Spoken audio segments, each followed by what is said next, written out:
stumbled on an article, and the headline was Determining Depravity. Can Evil Be Legally Defined? And let me tell you why I find that so fascinating. I, as a young guy, was going to become a priest by a complicated, boring set of circumstances, ended up in Vietnam, saw quite a little bit of combat, and came back totally changed. I love danger. I wanted the danger of what we had experienced. And through the years, I've worked with many, many, many young men with post-traumatic stress, and they say the same thing. Very difficult to come back and sit in front of a white picket fence when you flirted with death on a regular basis. And over the years, I began to think about that. I said, well, who was the good guy? Who was the bad guy? Who was it, the good guy that wanted to be the priest, or was the bad guy came back, really liked to fight, really liked to argue, liked the feel of danger? And then it dawned on me when I talked to these young men, I would say to them, do you have it under control? And they'd say, yeah, I'm X amount of Lexapro or lithium or, and I said, well, wait a minute. It was brain chemicals that we had in the old bone bowl before the violence, and then a different set of actions when you came back. And then they gave you a chemical where you no longer felt the way you felt. And I started thinking, how much of who we are the brain chemicals that we're born with, or trauma, or whatever else environment visits upon us. So when I read about this doctor, he's doing Depravity Standard, Depravity Scale, and it's pioneering research. And I think, if I understand it even a little bit, he's trying to help our court systems, our juries, our prosecutors, our defenders, our judges, get a better handle on what is a heinous crime, what is evil. So anyway, I find this fascinating. Hope you do too. We have Dr. Michael Welner with us, forensic psychiatrist, chairman of the forensic panel, architect of Depravity Standard Research Project. Doctor, welcome to the show. Good morning, Garland, and thank you for having me. And not only thank you for your service, but also thank you for illustrating to others that you can live the worst of life and make it all the way around. You're setting an example every day to people who are still finding their way in the darkness. So you're more valuable to your listeners just by being present than you'll ever realize. Very, very nice compliment. What I find fascinating, you're asking people, you're asking listeners, you're asking readers, people watch television, to participate with you. You even have a website that we have on our homework website, WWL.com. It's depravitystandard.org, right? Yes, sir. And what happens when people get on that website? Well, just to add to what you were saying before, whether we agree that evil exists or not, which is a philosophical discussion that many people indulge in, just at a practical level, we all have to understand, and this is familiar to those of us in the court system, that courts deal with the presence and acknowledgement of evil every day in sentencing. Why is it that when you have two murders, that one is sentenced one way and one is sentenced another way?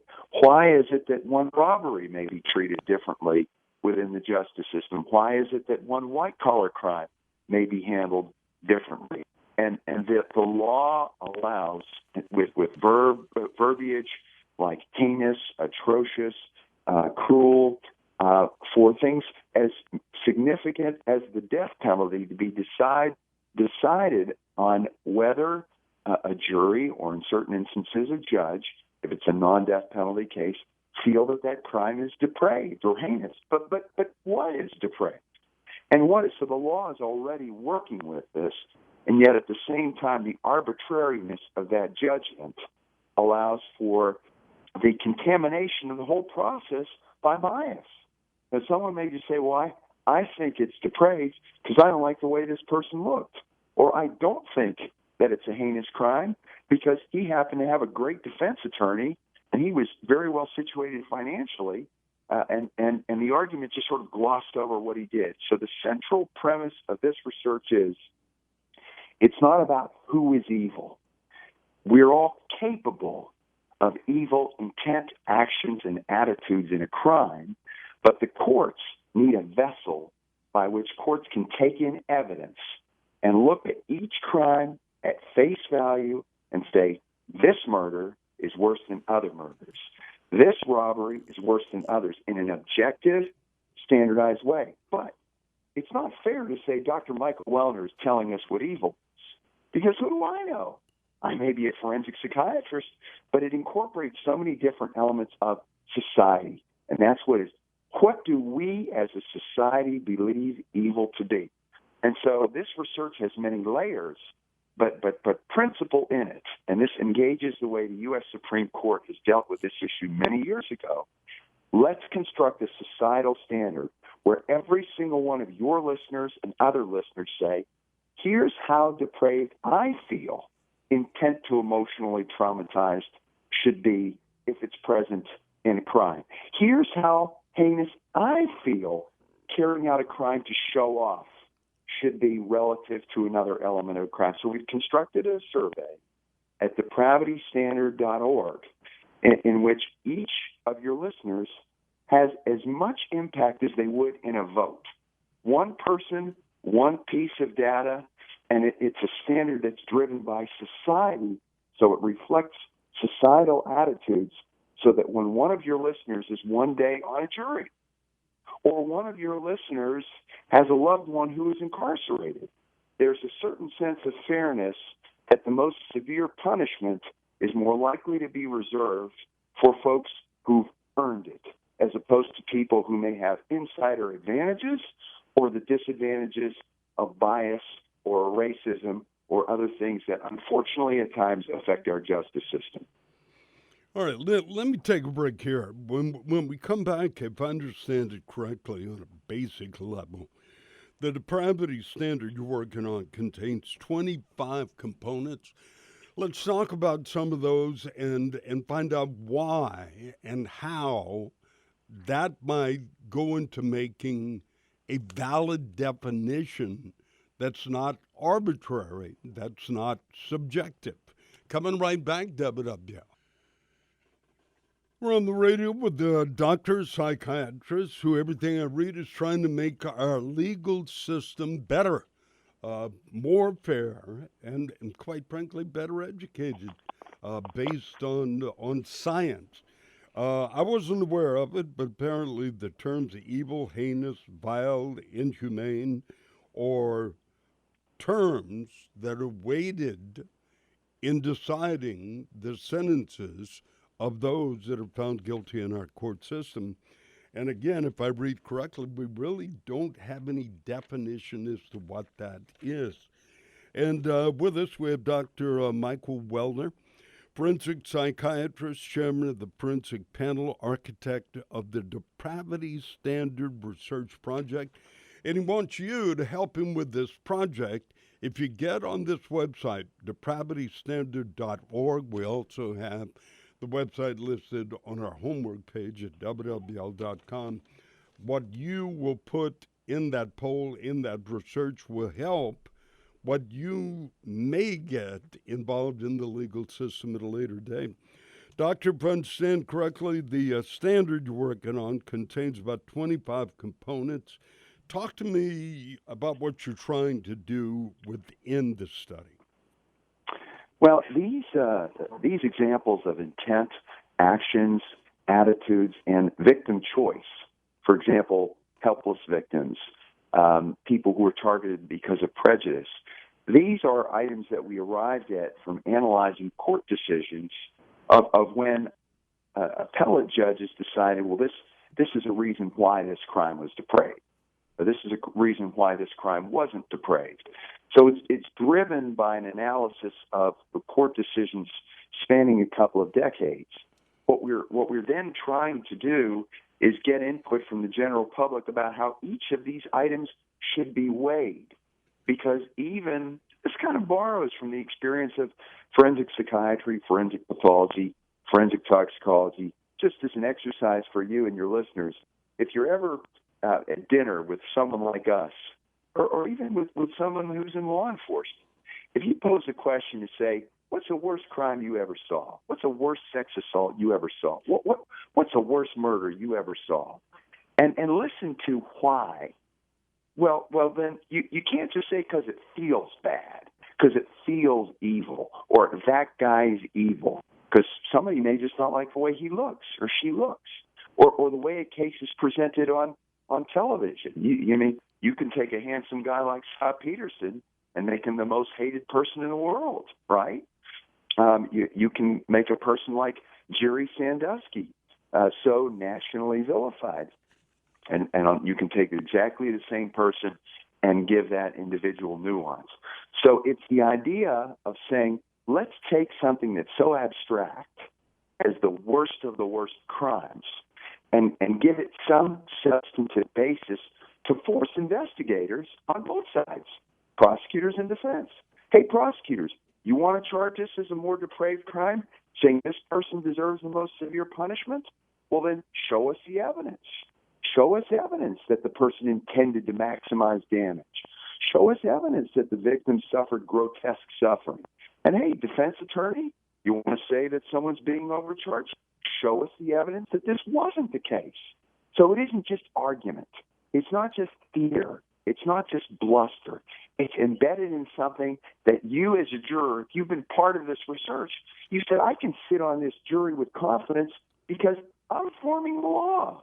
This isn't some legislature telling me, here's what we want you to think is depraved. No. I had a hand in putting this together. You want people to have confidence sitting on juries?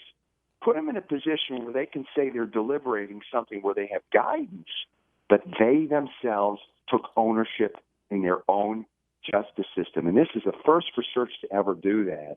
And one of the reasons why I feel, as a person who put all this together, that it is so important to be reflective of society, not me, but reflective of societal attitudes, which may be very different from my own. But this doesn't just influence case decisions and sentencing, it influences release decisions.